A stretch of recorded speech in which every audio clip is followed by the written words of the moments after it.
इससे पहले कि मैं आज के वर्ड को स्टार्ट करूं, मैं हमेशा की तरह आपको 10 से 15 मिनट एक छोटा सा वर्ड को मैं काउंसिल करना चाहता हूं और मैं चाहता हूं कि आप सभी इस पर ध्यान दें।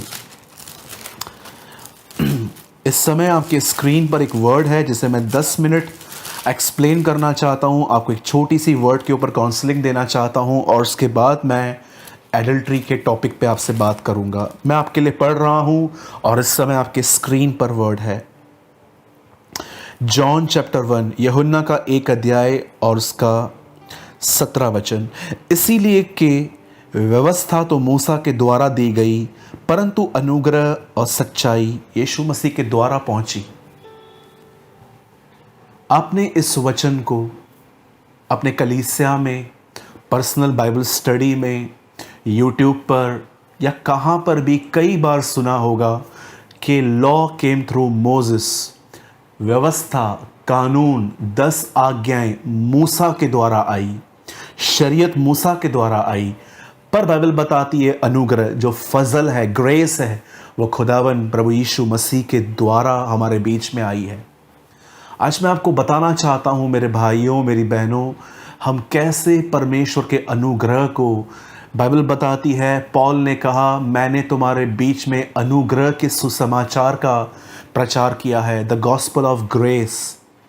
याद रखिए, आपको और मुझे हर पाप पर, हर कमज़ोरी पर जय पाने के लिए, विक्टोरियस होने के लिए, आप जानते हैं कि हम में से बहुत सारे लोग शारीरिक पापों से बाहर निकले हैं, लेकिन मन में होने वाले पाप जैसे कि नफ़रत, गुस्सा, किसी के लिए नफ़रतें रखना, जलन रखना, मन में होने वाले पापों से आज भी हम स्ट्रगल कर रहे हैं। यहाँ लिखा गया है कि व्यवस्था जो थी, 10 आज्ञाएं जो थी, वो मूसा के द्वारा आई थी। मैं आपके सामने कुछ प्रेजेंट कर रहा हूँ और मैं चाहता हूँ आप इस समय कैमरा किस तरफ देखिए। ये जो मैंने अपने उंगलियों से जिन पेपर्स को पकड़ा है, ये न्यू टेस्टामेंट है। और मैं आपको बताना चाहता हूँ, अब जब मैं पकड़ रहा हूँ, ये इतना मोटा हिस्सा, ये पुराना नियम है, इट्स अ ओल्ड टेस्टामेंट। आप इस पूरे पुराने नियम में एक चीज़ बार बार पढ़ोगे और वो है व्यवस्था, इंग्लिश में लॉ ऑफ मोसेस, और शरीयत उर्दू में। आप जानते होंगे कि पुराने नियम में एक दिन मूसा पहाड़ पे गया और वहाँ से पत्थर पर लिखी हुई 10 आज्ञाओं को ले आया और उसने वो इज़राइल को दी और उसने पूरी तरह उस आज्ञाओं पर चलने के लिए उसने इंस्पिरेशन दी। आप मुझे बताइए, कौन उन आज्ञाओं पर चल पाया? मुझे बताइए। नो डाउट बहुत सारे लोग ऐसे भी हैं जो बहुत हद तक कामयाब रहे, लेकिन पूरी तरह से नहीं। आप पुराने नियम में देखिए, दाऊद जिसने व्यभिचार किया, हत्या की, उसके बेटे सुलेमान को देखिए जिसने बहुत सारी शादियां की और बहुत सारी स्त्रियों के साथ गंदे संबंध रखे। आप महान राजा यहोशापात के लिए पढ़ सकते हो जो अपने अंतिम दिनों में बैकस्लाइड हुआ। आप और भी बहुत सारे लोगों के लिए पढ़ सकते हो राजाओं की किताबों में कि कैसे वो डिक्लाइन हुए, कैसे वो नीचे हुए। भले ही इब्राहिम के टाइम पे व्यवस्था नहीं थी, लेकिन इब्राहिम भी एक वैसी ज़िंदगी नहीं जी पाया जो परमेश्वर हमेशा से चाहता था। आप जानते हो कि उसने झूठ बोले, उसने अपनी पत्नी की गलत एडवाइस पे ध्यान देके खुदा को निराश किया। आप इसहाक के लिए पढ़ सकते हैं कि मरने से पहले वो पेटू सा हो गया था कि अगर जब तक मुझे ये खाने को न मिले मैं ब्लेस नहीं करूँगा। आप याकूब को दे सकते हो जो पूरी ज़िंदगी गुनाह करते गया और जब उसे खुदा से मुलाकात हुई तब उसमें बदलाव आया। आप मुझे बताइए, जब आप बाइबल के अंदर पढ़ते हैं मोसेस के लिए बार बार, नो डाउट ये एक महान सेवक था, लेकिन कमज़ोरियाँ भी उसमें थी। आप इब्राहिम के लिए पढ़िए, इसहाक के लिए पढ़िए, याकूब के लिए पढ़िए, मूसा के लिए पढ़िए, दाऊद राजा के लिए पढ़िए, सुलेमान के लिए पढ़िए। इवन आप बहुत सारे राजाओं के लिए पढ़ोगे कि उन दिनों में उन्होंने वह किया जो प्रभु की नज़र में बुरा था। आप मुझे बताइए, जिस परमेश्वर ने उन्हें 10 आज्ञाएं दी, क्यों उनमें से वो चल नहीं पाए? मुझे बताइए, याद रखिए, व्यवस्था का मतलब, लॉ का मतलब सिर्फ 10 आज्ञाएं नहीं है। अगर कोई आपको ये कहता है कि ये 10 आज्ञाएं हैं, ये एक लॉ है, तो मैं आपको कहना चाहता हूं ये अधूरी प्रीचिंग है। एक्चुअली व्यवस्था की पूरी मीनिंग जानते हैं क्या है? अगर मैं इस कॉन्सेप्ट को पूरा पकड़ लूं कि जो पुराने नियम में लिखा गया है वो क्या है, तो सबसे बड़ी बात वहाँ ये है कि परमेश्वर ने उन्हें 10 आज्ञाएं ज़रूर दी, लेकिन उन 10 आज्ञाओं पर चलने के लिए प्रभु ने कभी उन्हें पवित्र आत्मा नहीं दिया, लॉ नहीं दी। लॉ को फॉलो करने के लिए हेल्प नहीं आई। लेकिन नए नियम में बाइबल बताती है यीशु अपने साथ अनुग्रह लाया, मूसा अपने साथ व्यवस्था लाया, अनुग्रह नहीं लाया, पवित्र आत्मा नहीं लाया। लेकिन जब यीशु मसीह आए तो मैं आपको बताना चाहता हूं, वह जिसने पुराने नियम में मूसा को अपनी व्यवस्था दी, वही परमेश्वर अब एक नई व्यवस्था, एक नए अनुग्रह के साथ लाया। और मैं आपको बताना चाहता हूं मेरे भाइयों, मेरी बहनों, अगर आप अनुग्रह के बारे में नहीं जानते हैं तो आज जान लीजिए, अनुग्रह सिंपली परमेश्वर की मदद है। It's a help of God. ये इस तरह है कि मैं खड्डे में हूं और मैं प्रभु को कह रहा हूं, प्रभु मेरी मदद कर, और प्रभु अपना हाथ मुझे दे रहा है। इस चीज को कहते हैं अनुग्रह। अगर हो सके तो इस समय मेरे हाथ को देखिए, सोचिए ये मेरा हाथ है और मैं हेल्प के लिए कह रहा हूं, प्रभु मैं खड्डे में हूं, मुझे निकाल। और जैसे परमेश्वर मेरा हाथ थाम ले, इसे कहते हैं अनुग्रह, ग्रेस, हेल्प ऑफ गॉड। मैं जा रहा हूं और मैं तुम्हारे पास अपना सहायक भेजूंगा। मेरे भाइयों, मेरी बहनों, याद रखिए, पुराने नियम में जो परमेश्वर ने कहा, प्रभु ने कहा इसे अपनी ताकत से चल के दिखाओ। लेकिन नए नियम में परमेश्वर ने यह नहीं कहा कि अब मेरी आज्ञाओं पे चलने के लिए आओ। उसने एफर्ट्स पे जोर नहीं दिया, अब उसने कहा आओ और समर्पण करो और मैं तुम्हें अनुग्रह दे दूंगा। आप जानते हैं परमेश्वर किनकी मदद करता है? कमजोरियों से बाहर आने के लिए, तकलीफों से बाहर आने के लिए, मन में होने वाले पापों से, गुनाहों से बाहर आने के लिए उस व्यक्ति की वो सहायता करता है जिसने समर्पण किया है, जिसने अपनी जिंदगी को खुदा के सामने इस तरह रखा है कि प्रभु मैं आपकी सारी बातें जानता हूं, लेकिन मुझे ताकत नहीं है कि मैं उस पर चल पाऊं।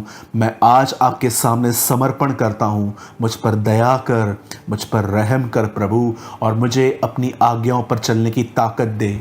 खुदा ऐसे लोगों को अनुग्रह देता है, फजल देता है। आज मैं आप में से हर एक से पूछना चाहता हूं, आप में से कितने लोग मार्टिन ल्यूथर को जानते हैं? आप जानते हैं मार्टिन ल्यूथर अपने दिनों में अपने आप को मारता था, पीटता था, छुरी से अपने आप को धार करता था, काटता था, क्योंकि मार्टिन ल्यूथर से पाप होता था और वो दोष में आकर अपने आप को मारता था। एक दिन उनके आत्मिक पिता ने, उनके मेंटर ने उनसे बातें की और कहा, मार्टिन, जोर पे जोर लगाना बंद कर, समर्पण करना सीख और तू जीत जाएगा। और ये लाइन उसने मार्टिन ल्यूथर की जिंदगी को बदल दिया। पुराने नियम में परमेश्वर ने लोगों को कानून दिए थे, अनुग्रह नहीं दिया था। नए नियम में परमेश्वर ने लोगों को कानून के साथ अनुग्रह भी दिया है, और वह अनुग्रह उनका है जो उसके सामने समर्पण करते हैं। और अनुग्रह कुछ और नहीं, परमेश्वर का मदद वाला हाथ है कि परमेश्वर एक पापी को खड्डे में से बाहर निकालता है अपने अनुग्रह से। मेरे भाइयों, मेरी बहनों, इस अनुग्रह की पूरी आशा करें, खुदावन आपको जरूर देंगे। आइए, ये समय है परमेश्वर के वचन में आने का। और आज आप सभी जानते हैं कि आज के वीडियो का नाम है, क्या पास्ट में किया गया व्यभिचार हमें सता रहा है, थॉट्स हमें तंग कर रहे हैं? अगर हाँ, आपके साथ भी ऐसा है तो कृपया इस वचन को अंत तक सुने, और मैं बिलीव करता हूँ खुदावन आज आपको इन खड्डों से बाहर निकालेगा। आइए मेरे साथ खोलिए सेकंड कुरिन्थियों और उसका दूसरा अध्याय 1 Corinthians chapter 2 वर्स 11। मैं चाहता हूं आप सब मेरे साथ पहले खोल लीजिए सेकंड कुरिन्थियों उसका दूसरा अध्याय उसका 11 वचन।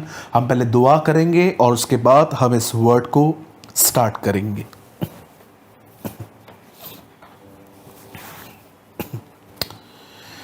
हमारे जीवित और महान स्वर्गीय पिता, हम यीशु के नाम में तेरे पास आते हैं। प्रभु, एक बार फिर से अपने हाथों को तेरी ओर फैलाकर हम तुझसे मांगते हैं कि हम पे दया कर। तेरी दया ने लूत को बचाया। तेरी दया के द्वारा ही मूसा तुझे देख पाया, तेरी पीठ को देख पाया। बिरतुमाई ने अपनी तेरी दया से ही आंखें पाई। आज हम पर भी दया कर। हे दाऊद की संतान, हम पर दया कर, हम पर रहम कर। हम तुझ तक नहीं पहुंच पाते क्योंकि हमारा शरीर हमें सपोर्ट नहीं करता, लेकिन आज तू हम तक पहुंच, हमसे मुलाकात कर प्रभु जी, और आज के वचन से हमसे बात कर। हर वो व्यक्ति जो इस समय प्रभु इस वीडियो को देख रहा है, सारी वो गंदी आत्माएं जो वर्ड को डिस्टर्ब करती हैं, उन्हें सुनने में रोकती हैं, यीशु के नाम से हमारे घरों से चली जाएं प्रभु जी। हमें आशीष दे यीशु के नाम में, आमेन आमेन। और मैं आपके लिए पढ़ रहा हूं 2 अध्याय का 11वां वचन कि शैतान का हम पर दाव न चले, क्योंकि हम उसकी युक्तियों से अनजान नहीं है। ये वर्ड इस समय आपके स्क्रीन पर उर्दू, हिंदी और इंग्लिश लैंग्वेजेस में है, और मैं फिर से आपके लिए पढ़ रहा हूं कि शैतान का हम पर दाव न चले, क्योंकि हम उसकी युक्तियों से अनजान नहीं हैं। मेरे भाइयों, मेरी बहनों, पौलुस की बनाई हुई कलीसियाओं में अगर किसी कलीसिया में अधिक से अधिक पाप था तो वो थी कुरिन्थियों की कलीसिया। कुछ ऐसे काम वहां पर होते थे जो बहुत ही बुरे थे, और उनमें से एक पाप था व्यभिचार। और पॉल ऐसी कलीसिया को कहता है कि तुम्हें डेविल की ट्रिक्स को, उसके प्लान्स को समझने की नीड है। मेरे भाइयों, मेरी बहनों, मैं आप में से हर उस व्यक्ति से आज बात करना चाहता हूं परमेश्वर के अनुग्रह से, जिनसे पास्ट में व्यभिचार हुआ।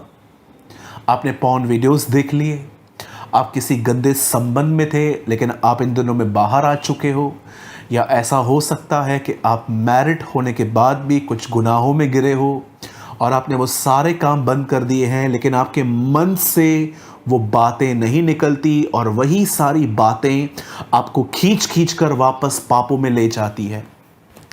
हो सकता है कि आप इस समय जो इस वीडियो को देख रहे हैं, आपसे पास्ट में व्यभिचार हुआ हो, या आपने पास्ट में कुछ गंदे वीडियोस देखे हैं, या हो सकता है कि आपने पास्ट में एक रिलेशनशिप रखा था, आप वहाँ से बाहर आ चुके हैं लेकिन वो बातें आपके अंदर से नहीं जा रही, या हो सकता है कि आप जब दुआ करते हैं और रात को सोते हैं तो गंदे गंदे सपने, अशुद्ध सपने आपके अंदर आते हैं। हमेशा याद रखिए, शैतान आपका फ्यूचर नहीं जानता, ही डोंट नो, लेकिन इस बात को हमेशा याद रखिए कि डेविल आपके पास्ट को जानता है। उसके पास हर वो रिकॉर्ड है आपके पास्ट का जो आपके साथ हुआ है, और वो कई बार हमारे पास्ट को यूज करता है हमें प्रेजेंट टाइम पे गुनाहों में गिराने की।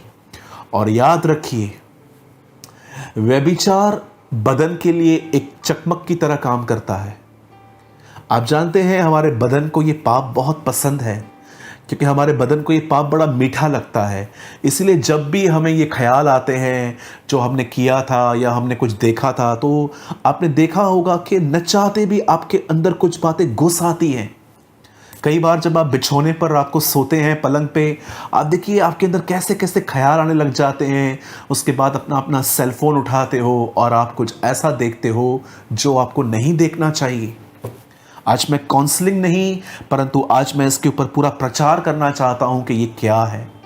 सबसे पहले आप अपनी तकलीफ को समझिए जो आपके साथ हो रहा है। याद रखिए, शैतान आपके पास्ट को जानता है और वो जरूर आपके पास्ट को लेकर आपके सामने आएगा ताकि वही पाप आप दोबारा करते रहें। और कई बार आपको एक अंदर आपके अंदर एक वो बात डाल देगा कि आज आखिरी बार कर ले, कल से फास्टिंग करना, प्रेयर करना, कल से छोड़ देना। मुझे एक बात बताइए, जो व्यक्ति आज कंट्रोल नहीं कर पाया वो कल कैसे करेगा? Not possible. मैं आज आपको बाइबल मुकद्दस से एक ऐसे व्यक्ति को आपके सामने ले आना चाहता हूं। जरा देखिए कुछ ही टाइम में वो कितनी बार गिरा और प्रभु ने उसके साथ क्या किया। मैं बिलीव करता हूं कि आज का संदेश उम्मीदों से भरा हुआ है, होप से भरा हुआ है। आप जानते होंगे कि यीशु ने सबसे पहले जिस चेले को अपने पास बुलाया था उसका नाम था पतरस। बाइबल बताती है कि पतरस अपनी बोट में, जैसे वो रोज जाता था, अपनी बोट में गया मछलियां पकड़ने के लिए, पर बाइबल बताती है उसे कोई मछली नहीं मिली। थक कर, हार कर, 100 जगहों पे जाल फेंक फेंक कर जब उसे कुछ नहीं मिला, तब वो सवेरे आया और उसने क्या देखा? जिस किनारे पर वो आया वहां पर यीशु मसीह परमेश्वर के राज्य का प्रचार कर रहे थे। और जैसे यीशु ने प्रचार पूरा किया, आप देखिए एक जगह तो ऐसा भी बताया गया है कि एक्चुअली जीसस ने उसकी बोट मांगी थी और वहीं पर खड़े होकर प्रचार किया था। एक गॉस्पेल ऐसा भी बताता है। लेकिन मैं आपको बताना चाहता हूं, ये कॉन्सेप्ट नहीं है आज, लेकिन आज मैं आपको ये बताना चाहता हूं कि जैसे पतरस ने प्रभु को अपनी बोट दी, प्रभु ने उसे बोट भरकर दे दी। याद रखिएगा, खुदावन उन्हें भरता है जो अपना खालीपन उसे देते हैं। आप में से कितने लोगों ने ऑब्जर्व किया, पतरस ने अपनी खाली बोट उसे दी थी पर खुदावन ने उसे भर के दी। आप में से जो व्यक्ति अपना खाली जीवन उसे देगा वो उसे भरेगा। आज देखिए बहुत सारे लोगों को प्रभु भर नहीं पा रहा क्योंकि वो ज्ञान से भरा हुआ जीवन ही उसके पास लेके आते हैं। वो एक प्रेयर नहीं करते हैं, जस्ट वो अपनी डेली रूटीन में जीते हैं। वो ऐसे मन खुदा के सामने लेके जाते हैं जैसे वो सब कुछ जानते हैं और सिर्फ खुदा को कहते हैं तेरा धन्यवाद तूने दिया। पर कितने लोग हैं हर दिन अपने आप को प्रभु के सामने खाली करते हैं, अपनी कमजोरियां उसके सामने उंडेलते हैं, अपने शॉर्टकमिंग्स उसके सामने उंडेलते हैं और बिल्कुल साफ लफ्जों में प्रभु को कहते हैं कि प्रभु मुझे आज भी कुछ नहीं आता, मुझे भर और मुझे सिखा। परमेश्वर भरे हुए जीवन को नहीं पर एक खाली जीवन को भरता है। इसीलिए काना में जो मटके खाली हुए खुदावन ने उन्हें भरा। एलीशा उस मटके में तेल भर रहा था विधवा को कहकर जो खाली हो चुके थे। मेरे भाइयों, मेरी बहनों, पतरस को मछलियां मिली और बाइबल बताती है पतरस ने अपनी जिंदगी का सबसे बेहतरीन काम किया। उसने सब कुछ छोड़ दिया और वो प्रभु के पीछे हो लिया। प्रभु के पीछे चलते चलते चलते चलते आप देखिए उसने एलिया और मूसा से मुलाकात की, उसने दूर से उन्हें देखा, पहचान लिया। आप देखिए पतरस ही वो व्यक्ति है जिसे वादा किया गया कि उसके ऊपर कलीसिया बनेगी। आप देखिए पतरस ही वो व्यक्ति है जो पानी पे चला। पतरस ही वो व्यक्ति है जिसके साथ यीशु घर गया उसके और उसकी सांस को उसने चंगा किया। और पतरस ही चेलों में से पहला व्यक्ति है जिसने यीशु को कहा कि आप परमेश्वर के बेटे मसीह हैं। एक दिन यीशु ने उसे साफ साफ कहा कि मैं मरूंगा, गाड़ा जाऊंगा और जी उठूंगा। इसी पतरस ने प्रभु यीशु मसीह को क्या कहा? मैं आपके साथ बंदी गृह में जाने के लिए तैयार हूं, मरने के लिए तैयार हूं। लेकिन यीशु ने कहा तू मेरा इनकार करेगा। और बाइबल बताती है कि एक टाइम ऐसा आया जब जीसस अरेस्ट हुआ, इसी पतरस ने डर में आकर, वो जानता था इस टाइम पे ये कहना कि यस मैं जीसस के साथ हूं, अपनी मौत को दावत देना है। और इसी पतरस ने कहा कि मैं उसे नहीं जानता। कुछ समय के बाद आप देखिए, करीबन कुछ समय के बाद पतरस ने फिर से कहा मैं उसे नहीं जानता। और कुछ समय के बाद पतरस ने फिर से कहा कि मैं उसे नहीं जानता। क्या आप में से हर एक को एक चित्र दिख रहा है? बार बार यह व्यक्ति पाप में गिर रहा है। इस बाइबल का सबसे बड़ा गुनाह जानते क्या है? इस बाइबल का यीशु का इनकार करना। क्या कहा प्रभु ने? जो मनुष्यों के सामने मेरा इनकार करेंगे मैं स्वर्गीय पिता के सामने उनका भी इनकार कर दूंगा। अकॉर्डिंग टू बाइबल सबसे बड़ा पाप जानते हैं क्या है? अविश्वासियों के लिए गॉस्पेल रिजेक्ट करना और बिलीवर्स के लिए दूसरों के सामने एक सीक्रेट बिलीवर की तरह रहना। पतरस ने क्या किया? इनकार किया। आज भी बहुत सारे लोग अपनी लाइफ से इनकार करते हैं, बैग में छुपा के बाइबल लेके जाते हैं। कोई उनसे पूछता है कहां गए थे? हम तो यहीं पास में गए थे, जबकि वो चर्च गए थे। मेरे भाइयों, मेरी बहनों, बाइबल साफ कहती है जो मेरा इनकार करेंगे वो परमेश्वर के सामने मैं भी उनका इनकार करूंगा। Even the Bible says last days में बहुत सारे लोग अपनी लाइफ से उसको डिनाई करेंगे, क्योंकि उन्हें पता है कि अगर हमने जीसस को मान लिया तो हमारे ऑफिस में कुछ इश्यूज होंगे, हमारे फ्रेंड्स हमारा मजाक उड़ाएंगे कि ये पार्टी में नहीं आता, ये बियर नहीं पीता, ये ड्रिंक नहीं करता, ये नहीं करता। लोग तरह तरह की बातें करेंगे कि तुम धर्म बदल चुके हो, तुम्हें पैसे मिले हैं मसीह बनने के, वगैरह वगैरह। बहुत सारे लोग जानते हैं कि अगर हमने जीसस को एक्सेप्ट करने का पब्लिकली हमने अगर कह दिया तो हमें बहुत कुछ फेस करना पड़ेगा, इसलिए वो उसका इनकार करते हैं। पतरस ने भी उसका इनकार किया।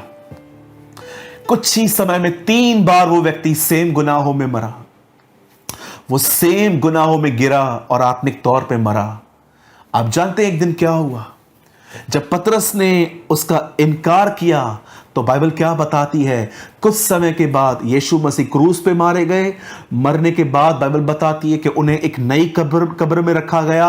और उसके बाद क्या हुआ? बाइबल मुकद्दस कहती है उसे नई कब्र में रखने के बाद जब तीसरे दिन कुछ बहनें अपने हाथ में इत्र, अच्छी अच्छी वस्तुएं लेके जब वहां पर जा रही थी, तो जैसे वहां पर गई, आप देखिए पतरस के बारे में स्वर्गदूत ने क्या कहा। मैं एक वर्ड आपके सामने स्क्रीन पे लगा रहा हूं और ये वर्ड है मरकुस 16 अध्याय। जब वो बहनें यीशु मसीह के शरीर को देखने के लिए और उसके ऊपर इन खुशबूदार चीजों को उंडेलने के लिए जब गई थी, तो देखिए एक स्वर्गदूत ने उन्हें क्या कहा। मरकुस 16 अध्याय और मैं आपके लिए पढ़ रहा हूं 7 वचन, 16:7। परंतु तुम जाओ और उसके चेलों और पतरस से कहो कि वह तुमसे पहले गलील को जाएगा, जैसे तुमसे कहा गया था, वह तुम वहीं उसे देखोगे। अब मैं आपसे एक बात पूछना चाहता हूं। पतरस ने पाप किया, अब पतरस कहीं और है। जीसस क्रॉस पे मर चुका है, जी उठा है, और जैसे वो बहनें वहां पर उसके बॉडी को देखने के लिए और उन चीजों को उसके बॉडी पे डालने के लिए वहां पर गई थी, वहां पर लिखा है जीसस की बॉडी नहीं थी, वहां 2 एंजल बैठे हुए थे। मैं आपको बताना चाहता हूं, जहां जीसस का सर था और जीसस का जहां पैर थे, उन्हीं प्लेसेस पे वो बैठे हुए थे। लिखा है एक पैरहाने और एक सिरहाने वहां बैठे हुए थे, और वो लोग कहते हैं जाओ उसके चेलों को और पतरस से कहो वो जी उठा है। मैंने अपनी बाइबल में ऐसा लिखा है, जाओ जिसने पाप किया उसे जाके कहो वो तुझसे मिलना चाहता है। आप जानते हैं जो पतरस से हुआ वो उसका पास था। पूरी बाइबल के अंदर 2 चेले हैं जिनको प्रभु ने बहुत ज्यादा इस्तेमाल किया, एक है पतरस और एक है पॉल। इन दोनों का पास्ट बहुत ही खतरनाक था। पॉल विश्वासियों को पकड़ पकड़ के मारता था, जेल में डालता था, और पतरस ने उसका 3 बार इनकार किया। और खुदावन ने ऐसे लोगों के साथ मुलाकात की, वो पौलुस से भी मिला, वो पतरस से भी मिला, वे माफ किए गए, वे आत्मा से भरे गए और खुदावन ने उनका उपयोग किया। आप जानते हो यहां पर पतरस के लिए क्यों लिखा गया है कि जाओ उसे कहो मैं जी उठा हूं और मैं उससे मिलना चाहता हूं, क्योंकि पतरस उन दिनों में निराश था। पतरस कहां ना कहां अपने आप में ये सोच रहा था कि मैंने ये क्या किया। आप यूहन्ना 21 अध्याय पढ़ के देखिए, पतरस ने होप छोड़ दी थी कि मैं उसका चेला हूं। पतरस 21 अध्याय यूहन्ना में लिखा है कि वो वापस वहां पर अपने काम में चला गया था और चेलों को भी ले गया था। मेरे भाइयों, मेरी बहनों, मैं आप में से हर एक को कहना चाहता हूं, आपके जिंदगी में पास्ट में कुछ पाप हुए होंगे, आपने व्यभिचार किया होगा, शायद पॉर्न वीडियोस देखे होंगे, किसी गलत संबंध में आ गए होंगे और आपने गंदा किया होगा और वो चीज़ें आज तक आपको सताती हैं। मैं आपको सबसे पहले आज एक परमेश्वर का दास होने के नाते कहना चाहता हूँ, पतरस से भी हमसे बुरे पाप हुए थे, लेकिन यीशु ने उससे मुलाकात की और यीशु ने उससे बात की। यीशु ने 3 बार उससे पूछा, क्या तू मुझसे प्रेम करता है? और उसके बाद क्या हुआ? यही पतरस पेंटिकॉस्ट के दिनों में बैठा, उसके ऊपर पवित्र आत्मा उतरा और इसी पतरस ने प्रचार किया। 3000 लोग बिलीव में आ गए। इसकी छाया से लोग ठीक होते थे, मुर्दे जिलाए जाते थे। मैं आप में से हर भाई बहन को कहना चाहता हूं, मेरे भाइयों, मेरी बहनों, जो आपके साथ हुआ वो एक आपका भूतकाल था, वो आपका एक पास था।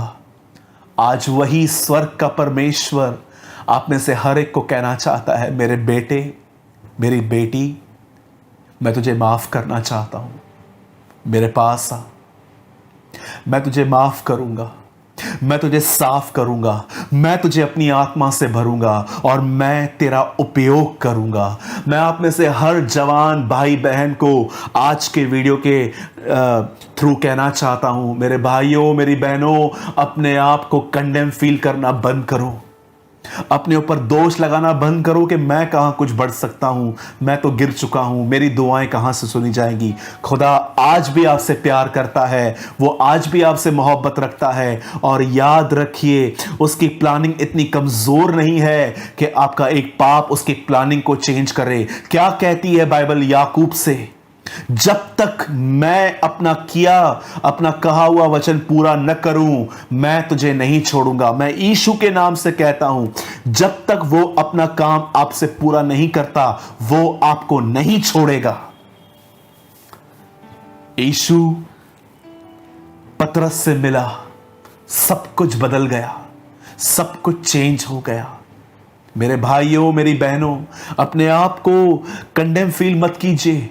उठिए, ये समय बैठने का नहीं है, ये समय अपने आप पे दोष लगाने का नहीं है। उठिए, वापस घुटनों पर आइए, वापस कलाम पढ़िए, वापस फास्टिंग करना स्टार्ट कीजिए, वापस संगति कीजिए। खुदावन आपको उठाएगा, खुदावन आपका उपयोग करेगा। और मैं हर उस व्यक्ति को कहना चाहता हूं जो इन दिनों में अपने पास्ट में किए गए गुनाहों से स्ट्रगल कर रहा है, 2 काम करें, 2 काम। फर्स्ट, कुछ दिन फास्टिंग कीजिए, 1 दिन छोड़ के 1 दिन, 1 दिन छोड़ के 1 दिन, और उन फास्टिंग के अंदर प्रभु को एक ही बात कहिए, प्रभु, मेरे अंदर जितने भी बंधन हैं, बॉन्डेजेस हैं, स्ट्रॉन्ग होल्ड्स बन चुके हैं, वे विचार के उन्हें ध्वस्त कर, उन्हें तोड़, उन्हें खत्म कर। और दूसरी चीज, गलातियों 2:20 का वचन याद कीजिए, मैं मसीह के साथ क्रूस पे चढ़ाया गया हूं, अब मैं नहीं परंतु मसीह मुझ में जीवित है। जब भी आपका बदन आपको तंग करे, फास्टिंग कीजिए, 1 दिन छोड़ के 1 दिन, कुछ दिन स्टार्ट कीजिए। आपके बॉडी के अंदर से सारे बंधन टूटेंगे, मन के अंदर बंधन टूटेंगे। और जब भी आप देख रहे हो कि आपको गंदे गंदे ख्याल आ रहे हैं, शैतान से कहिए, हे शैतान, मुझसे दूर हो, मैं मसीह के साथ क्रूस पे चढ़ाया गया हूं, अब मैं नहीं परंतु मसीह मुझ में जीवित है। और मैं आपको कहना चाहता हूं, आप पास्ट में किए गए गुनाहों के थॉट्स जो आपको आते हैं, आप उस पर विक्ट्री पा लेंगे, क्योंकि प्रभु आज भी आपके साथ है। मेरे भाइयों, मेरी बहनों, मैं आपको इनवाइट कर रहा हूं, कम, प्रभु आपके साथ है। बंद करने से पहले मैं एक ऑसम स्टोरी आपको बताना चाहता हूं। यह अंकल बिली ग्राम की है। एक दिन अंकल बिली ग्राम जो थे, कहां पर प्रीचिंग कर रहे थे, लाखों लोग उस स्टेडियम में थे। उन्होंने एक टेस्टमनी बताई वहां पर एक लड़के की जो अमेरिका में रहता था।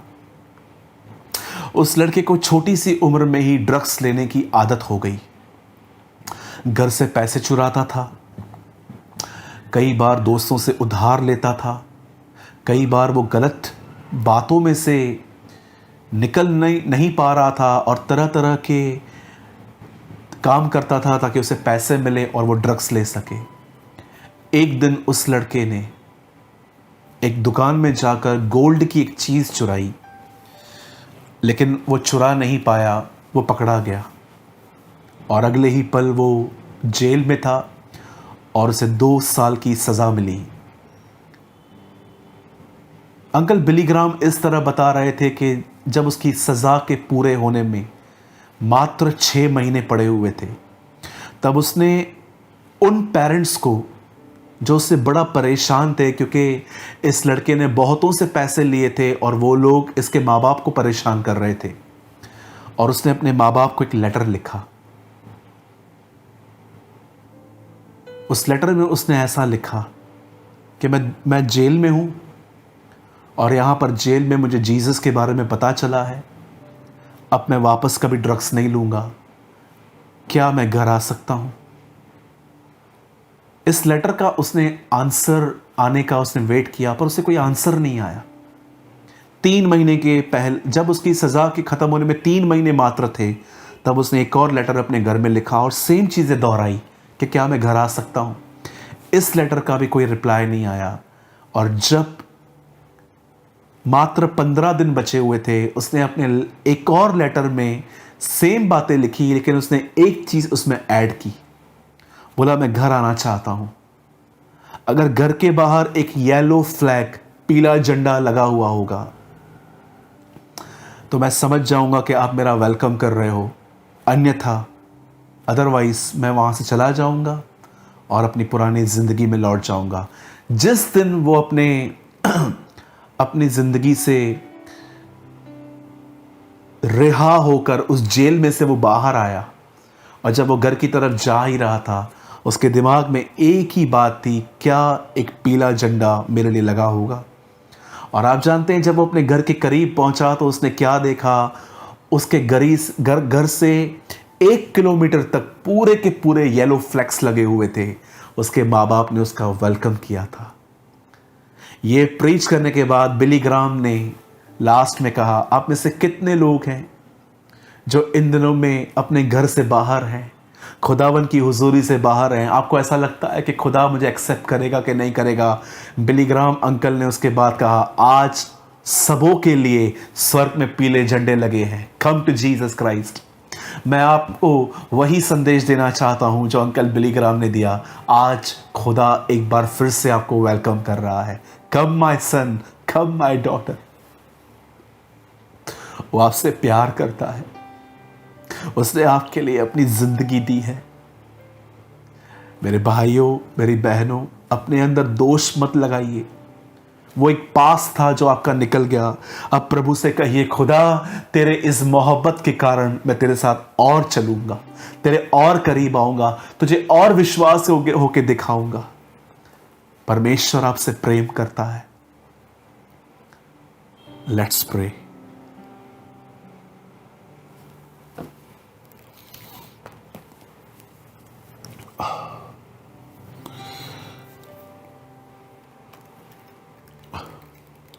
पिता, मैं दुआ करता हूं यीशु के नाम में, रहम कर खुदा, सब पर दया कर प्रभु। मैं मांगता हूं मेरे परमेश्वर, मेरे सारे भाई बहनों के लिए खुदावन, हम सब गुनाह कर चुके हैं खुदावन, हम सबसे पाप हुए हैं, हमें माफ कर दे, हम पे रहम कर दे। एक बार फिर से हमें उठा और हमें जिला, हम तुझसे विनती करते हैं।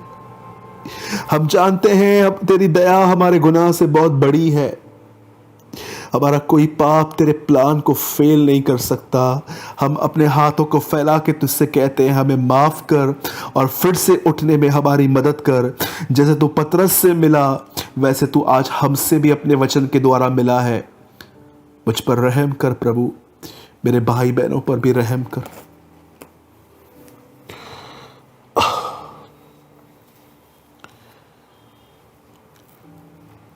मैं जानता हूं कि आप में से कुछ लोग जरूर इस वचन को सुन के रोए होंगे। मेरे भाइयों, मेरी बहनों,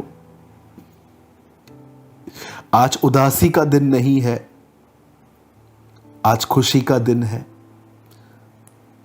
एक बार फिर से उसका पैगाम हम तक पहुंचा है कि वो हमसे दूर नहीं है। मैं आप में से हर एक को कहना चाहता हूं, प्रभु आपसे प्यार करता है। मैं दुआ करता हूं, खुदावन हर एक को तू ब्लेस कर, हर एक को तू आशीष दे। मैं विश्वास करता हूं आपने हमारी दुआओं को सुना है, यीशु मसीह के नाम में, आमीन, आमीन।